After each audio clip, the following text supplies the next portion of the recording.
Hey guys, Jason Geiman here. Had a question on a video that I did about my bulkhead fittings and why I use my bulkhead fittings.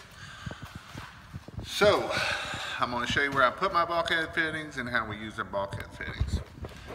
So right here is my bulkhead fitting. I just took a piece of angle and I put it in here. It has a quick connect on one side. Let me see if I can do this. I may have to do two videos. There's another quick connect on the back side of it. So this is a nipple going in. And this is where I have my downstream injector. From my downstream injector, I go into my line that actually comes out of my pressure washer. So it's coming out of my pressure washer into my downstream injector, which is quick connected in behind the bulkhead fitting into here. Purpose of it is we have our hose reel here. We have 200 feet on here, 100 feet one section and 250 feet.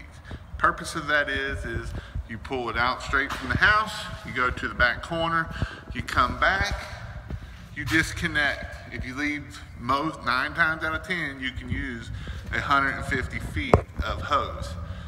Instead of using all 200 feet hose that you're just trying to pull around and that, you take it, you disconnect it from here, you pop it right into this quick connect.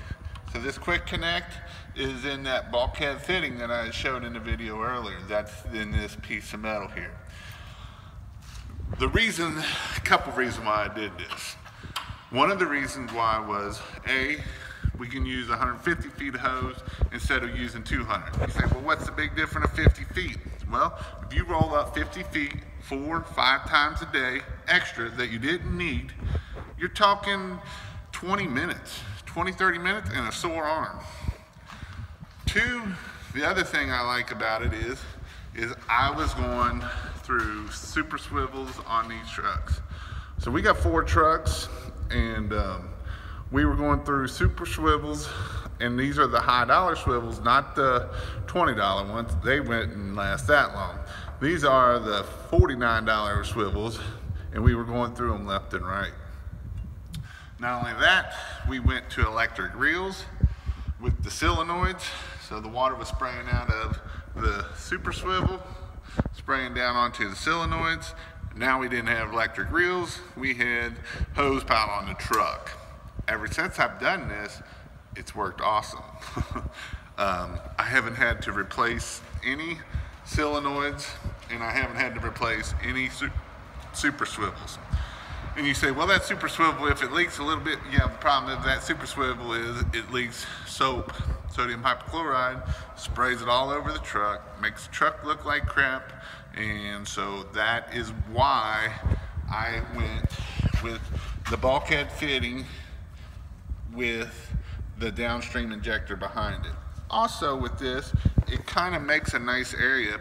Instead of being up here where my downstream injector was, it's kind of a nice area that it is nice and clean down here. I'll walk over here and I'll show you one of my other trucks where I didn't use the bulkhead fitting.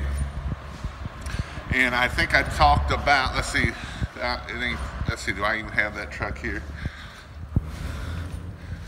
Nope, I don't have that truck here that's got the one that I welded. So on this truck, I did aluminum.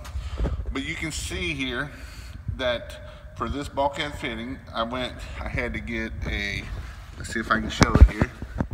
So we had to go with a swivel to a JIC to something else. We had to use 3 fittings to get to what I needed. And I don't like using 3 fittings. When you use 3 fittings on anything with pressure, you're gonna have problems eventually out of one of those 3 spots. So I just like it nice and clean with the bulkhead fitting because it comes in one and goes out the other end. So I have 2 pipe fittings that pop,